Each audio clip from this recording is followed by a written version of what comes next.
नमस्कार दोस्तों। आज हम लोग बात करेंगे प्रतिध्वनि संकेतों का अनुस्थिति ज्ञान एवं चलिष्णुता यानी कि गतिशीलता कौशल में प्रयोग। Use of echolocation in orientation and mobility skills.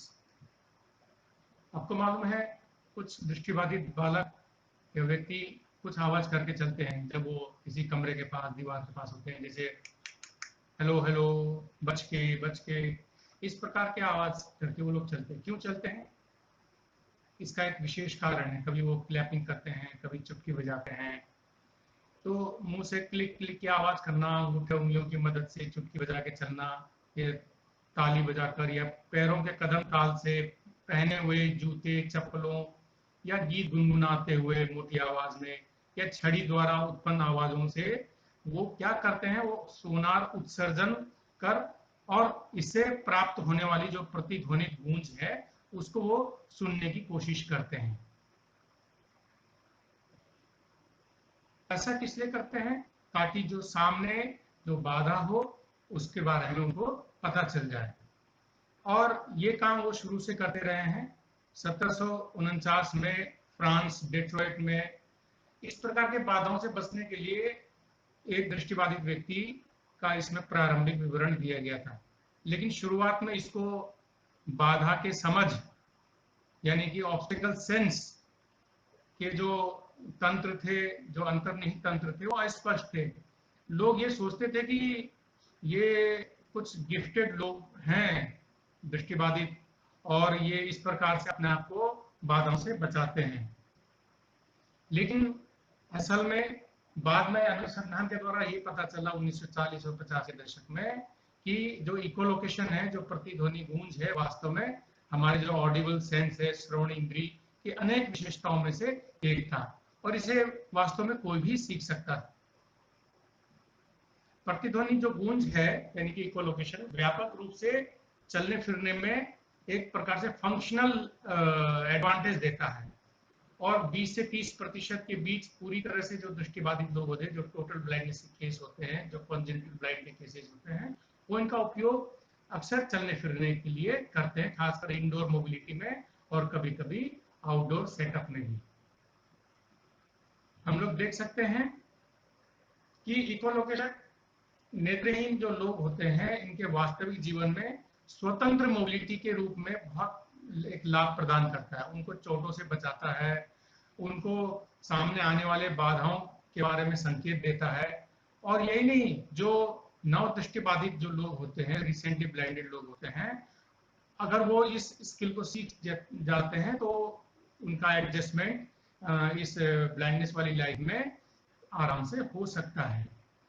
हालांकि जो रिसेंटली ब्लाइंडेड जो लोग होते हैं उनको इस कौशल को प्राप्त करने के लिए कठिन और निरंतर अभ्यास की आवश्यकता पड़ती है। ये जो स्किल है बहुत आसानी से नहीं आती, इसके लिए समय लगता है और इस कौशल का दृष्टि दिव्यांगजन द्वारा सीखा जा सकता है। परंतु ये हम देख सकते हैं कि सीख तो साइटेड भी सकते हैं, लेकिन होता क्या है, साइटेड को इसकी कोई खास जरूरत नहीं होती है। तो जो दृष्टिबाधित लोग होते हैं आमतौर पर इकोलोकेशन के स्किल को प्राप्त करने में बेहतर स्थिति में होते हैं, क्योंकि कंडीशनल उनको इसकी जरूरत ज्यादा महसूस होती है।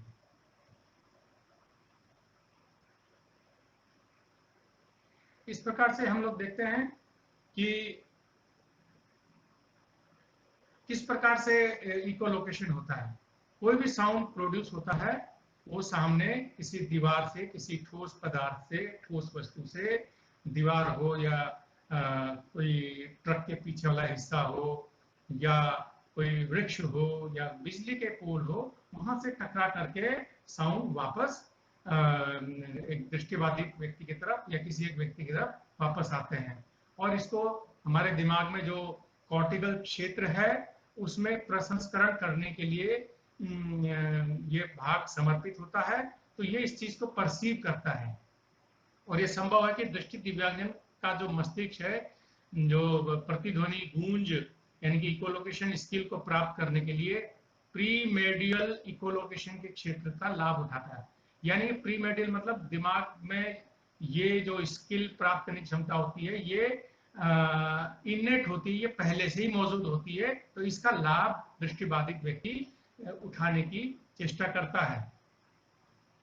इकोलोकेशन का जो कौशल होता है दृष्टि दिव्यांगजन द्वारा सीखा जा सकता है, परंतु मैंने कहा नेत्रहीन जो लोग होते हैं आमतौर पर इकोलोकेशन का लाभ उठाने में बेहतर सिद्ध होते हैं, क्योंकि इसकी उनको खास जरूरत पड़ती है अपने आप को बचाने के लिए, अपने आप को वातावरण में बिना किसी तकलीफ के चलने फिरने के लिए, खासकर इंडोर वातावरण में, और कभी कभी इसका प्रयोग वो लोग आउटडोर वातावरण में भी करते हैं।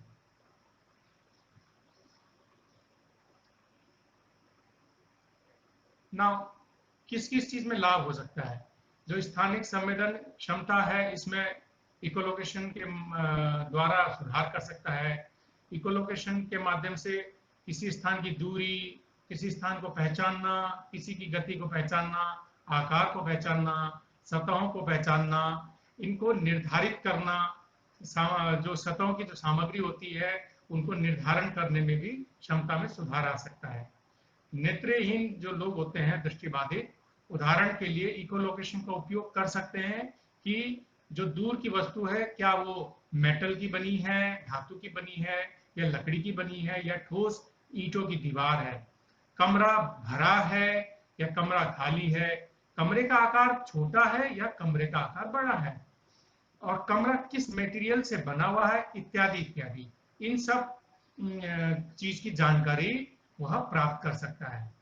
या दीवारों के बीच एक दीवार समाप्त हुई और दूसरी दीवार आरंभ हुई, इसके बीच में जो छोटा सा अंतराल है उसका अंतर भी महसूस कर सकते हैं। दीवार सामने एक ही दीवार है, सपाट दीवार है, एक कोने की दीवार है, या दो कोने की दीवार है, या दीवार तीन कोने की है, या दीवार के ऊपर छत भी है या नहीं है, खुली है, तो इन सब चीज का पता इकोलोकेशन के माध्यम से पता चलता है। यही नहीं, खंभों की स्थिति, चाहे खंभे मोटे मोटे हों, और यहाँ तक कि बहुत सारे जो दृष्टि दिव्यांगजन होते हैं वो छोटे से पतले पतले जो बिजली के खंभे होते हैं रास्तों में चलते समय, उसका भी वो आइडिया लगा लेते हैं, प्रतिध्वनि के गुणों के द्वारा वो पता लगा लेते हैं। और इकोलोकेशन के माध्यम से कमरे की स्थिति के बारे में पता लगाया जा सकता है। ये मैं आपको तस्वीर में बता रहा हूं। बिजली के पोल तक दृष्टिबाधित, अगर वो इस कौशल में बहुत ही कुशल है, तो वो बिजली के पोल तक को पता लगा सकता है। और कुछ जैसे कि मैंने कहा, जो इसमें कुशलता पूर्वक इसको सीख लेते हैं, वो तो 2-3 मीटर की दूरी से भी बाधाओं का निर्धारण कर लेते हैं, और उचित समय और उचित दूरी पर अपने बाधाओं को पता लगा करके उससे कैसे बचना है उसका वो आइडिया लगाते हैं, और सफलतापूर्वक नेविगेशन भी कर सकते हैं। कभी कभी होता है कि दीवार के सामने पहुंचते पहुंचते और हमें, आम आदमी को ये लगने लगता है कि भाई इसने तो दीवार में टकरा ही जाना है, परंतु दृष्टिबाधित जो है प्रतिध्वनि के प्राप्त संकेतों के माध्यम से अपने आप को उस दीवार से या उस ऑब्स्टेकल से बचाता है और आराम से नेविगेट कर लेता है। और यही बात जो दृष्टिवान लोग होते हैं उनको आश्चर्य से भर देती है। इसी क्षमता को वो कभी कभी ईश्वरीय शक्ति या मन की आंखें या गॉड गिफ्टेड आदि नाम से भी उसको सुशोभित करते हैं। बाहरी वातावरण में मोबिलिटी करते समय जो भारी भरकम ट्रक के टेलबोर्ड होते हैं, पीछे वाले हिस्से, जहां पर अक्सर छड़ी तो नीचे चली आती है, चेहरा सामने टेलबोर्ड में टकरा सकता है, या ऑटो के पीछे वाले हिस्से, अक्सर जहां पर किसी को भी लग सकता है कि भाई एक दृष्टिबाधित जाकर के चोट खा सकता है, लेकिन इकोलोकेशन के माध्यम से इस भारी वातावरण में भी मोबिलिटी करते समय इकोलोकेशन के द्वारा प्राप्त सूचनाओं से वो अपने आप को, जो उत्पन्न बाधा है उससे अपने आप को बचा लेता है और आराम से मोबिलिटी करते हुए दूसरे रास्ते से, सुरक्षित रास्ते से निकल सकता है। यहाँ पर आप देख सकते हैं इकोलोकेशन प्राप्त हुआ और ये दृष्टिबाधित अपने आप को बचाते हुए दूसरे रास्ते से निकल गया। लेकिन आम लोगों के दृष्टि में ये क्या होता है? आम लोगों की दृष्टि में ये अजीबोगरीब स्थिति होती है। कुछ लोग कहते हैं ये मैनरिज्म है, या ज्ञान की कमी के कारण जो ये महत्वपूर्ण कौशल है ये आजकल ज्यादा उपयोग में करने नहीं दिया जाता है। क्यों? क्योंकि ये मैनरिज्म का एक हिस्सा हो गया है कि आप मुंह से आवाज निकाल के चलते हैं, और ये लोग ये समझते हैं कि ये सामाजिक व्यवहार के प्रतिकूल है। इसलिए कभी कभी इस चीज को ब्लाइंडिज्म भी कह दिया जाता है। और विशेष रूप से जो इकोलोकेशन है वो है ये दृष्टिबाधित लोग सोनार उत्सर्जन उत्पन्न करने के लिए बहुत सारे तरीके अपनाते हैं। जैसे मैंने शुरू में कहा था, जैसे उंगलियों पर चटकाना, चुटकी बजाना, पैरों और छड़ी के मदद से ध्वनि उत्पन्न करना, और जो प्रतिध्वनि उसके समक्ष आ रही है उसको परसीव करके अपने आप को बचाना, जीभ के माध्यम से आवाज निकालते हुए वातावरण में नेविगेट करना, या गुनगुनाते हुए, या दोहरा दो शब्द बार बार बोलना, बच के चलो, हेलो हेलो, इस प्रकार से। तो लोगों को ये बातें अजीब लगती हैं, लेकिन ये लोगों को तो अजीब लग सकती हैं, लेकिन ये दृष्टिबाधित व्यक्ति के लिए, बालक के लिए, ये चलने फिरने के लिए एक बहुत महत्वपूर्ण साधन हो सकता है। तो वास्तविक जीवन में इसका बहुत प्रयोग होता है, खासकर हॉस्टल्स वगैरह में, स्कूल्स वगैरह में, जहाँ थोड़ी ज्यादा भीड़ होती है। बच्चे एक दूसरे से बच करके चलना चाहते हैं, टकराना नहीं चाहते दीवारों से, पिलरों से। तो ये कार्यात्मक यानी कि फंक्शनल एडवांटेज देता है। और ये जो ऑब्स्टेकल सेंस है, जिसका कि फायदा ज्यादा उठाना चाहिए था, जिसको कि हमें बढ़ाना चाहिए था, हम उसको घटाने में या उसको उस आदत को कम करने में ज्यादा जोर देने लगे हैं। तो ऐसा होना नहीं चाहिए, क्योंकि दुनिया ठीक है, दुनिया एक्साइटेड समाज के हिसाब से ही बनी है। तो इसका मतलब ये नहीं है कि कोई दृष्टिबाधित अपने ही तरीके से चलना फिरना चाहता है, और उसमें कुछ अजीबोगरीब चीजें लग सकती हैं तो लगने दीजिए, लेकिन इसका लाभ उसको चोटों से बचाता है, उसको चलने फिरने में या चले चुना में मदद देता है। तो ये उसको जरूर करने दें। तो मेरा ये वीडियो आज यहाँ समाप्त हुआ। आपने इसको सुना, धन्यवाद सभी का। इसको मेरे चैनल को सब्सक्राइब करें, आपको लगता है महत्वपूर्ण तो इसको शेयर करें और कमेंट अवश्य करें, और मैं आपकी प्रतीक्षा करूंगा। धन्यवाद।